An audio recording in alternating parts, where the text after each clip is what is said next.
Have you ever wondered what would happen if a single person could bring an entire city to its knees just by typing on a keyboard? It sounds like the plot of a Hollywood blockbuster, but on a chilly spring day in 2008, it became a terrifying reality for the 700,000 residents of Łódź, Poland.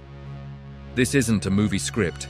It's the true story of how a 14-year-old boy, armed with nothing more than a modified TV remote, hijacked a city's tram system and plunged it into chaos. Picture this. It's a regular afternoon in Poland's third largest city. Trams are gliding along their tracks, carrying people home from work, to school, to meet friends. Suddenly, without warning, a tram lurches to a violent halt. A few blocks away, another one does the same. Then another, and another. At a major intersection, a switch on the tracks flips unexpectedly, sending two trams careening toward each other. The screech of metal on metal echoes through the streets as they collide. Panic erupts. Passengers are thrown from their seats. In total, 4 trams derail and 12 people are injured. Emergency services are flooded with calls. The city's transportation network, the lifeblood of Łódź, is completely paralyzed. For 3 agonizing hours, no one knew what was happening. Was it a massive power failure? A catastrophic system malfunction? Or something far more sinister, like a coordinated terrorist attack? The police and transport authorities scrambled for answers, but the system's diagnostics showed nothing wrong. The trams were fine, the tracks were fine, the power was on. Yet they were all stuck or worse, dangerously out of control. It was as if a ghost was in the machine, playing a deadly game with the city. The breakthrough came from a place no one expected. As authorities reviewed surveillance footage and cross-referenced the locations of the incidents, they noticed a pattern. The chaos seemed to follow one particular tram line. They dispatched teams to investigate, and what they found was not a sophisticated criminal syndicate or a foreign agent, but a teenage boy standing near the tracks, nonchalantly pointing a strange device at the trams. That boy was later identified only by his first name, Krzysztof. And the device in his hand? It was a converted television remote control. So, how did a 14-year-old accomplish what sounds like a mission for a team of elite hackers? The answer lies in a fascinating and, frankly, alarming combination of teenage curiosity, technical skill, and a huge security oversight. Krzysztof was what you might call a brilliant but misguided electronics enthusiast.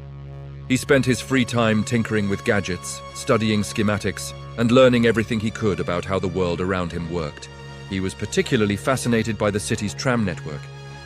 He wasn't just a passenger, he was a student of the system. He read technical manuals he found online and spent hours observing how the tram drivers operated the track switches. He learned that the entire network was controlled using an infrared or IR system. Think of it like a giant, city-wide remote control. Tram drivers could use a device in their cabin to send specific IR signals to receivers on the tracks, allowing them to change points and navigate the complex web of routes. For Krzysztof, this was a puzzle just waiting to be solved. He theorized that if he could figure out the codes, he could build his own controller.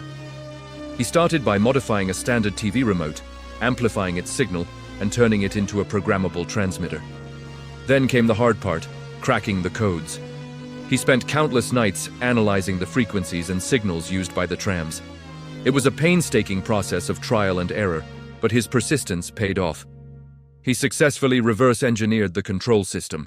He now held in his hand the power to control every single tram switch in Łódź. At first, he treated it like a game. He would sneak out late at night to deserted parts of the tram network and test his device.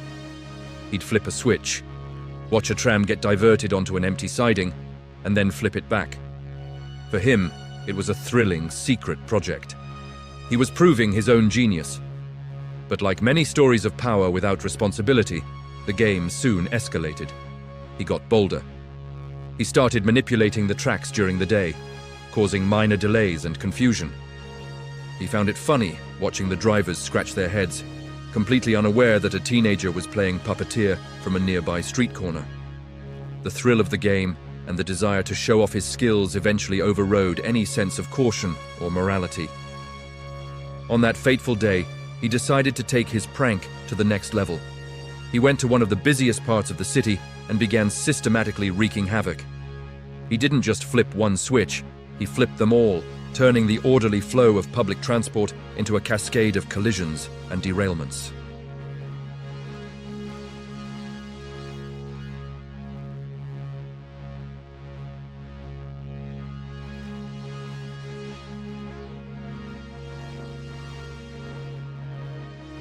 He wasn't just a prankster. His actions had caused physical harm and widespread public endangerment. He was charged with multiple crimes and tried as a juvenile. The judge called him a threat to society and sent him to a juvenile detention center. The city of Łódź, meanwhile, was left to pick up the pieces. The incident was a massive wake-up call. It exposed a critical vulnerability in their infrastructure that had been overlooked for years. They were forced to invest heavily in overhauling their entire tram control system, moving from the easily hackable infrared signals to a much more secure encrypted digital system. Krzysztof's story is more than just a tale of teenage recklessness. It serves as a powerful cautionary tale about the double-edged sword of technology.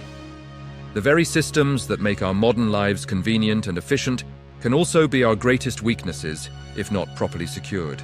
This wasn't a sophisticated cyber attack launched from a hidden server farm halfway across the world. It was carried out by a boy with a TV remote. It highlights a fundamental principle of cybersecurity. The simplest exploit is often the most effective. Hackers and those with malicious intent will always look for the path of least resistance. In this case, it wasn't a firewall they had to breach, but a simple infrared code. The story also raises important questions about nurturing talent. Krzysztof was clearly a gifted individual.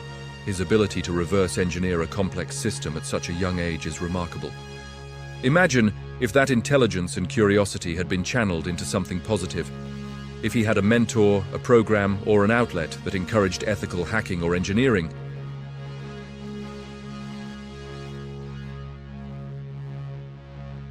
Instead, his talent, left unchecked, became a destructive force. It's a reminder for our society, for our education systems to identify these bright minds early and guide them toward constructive paths.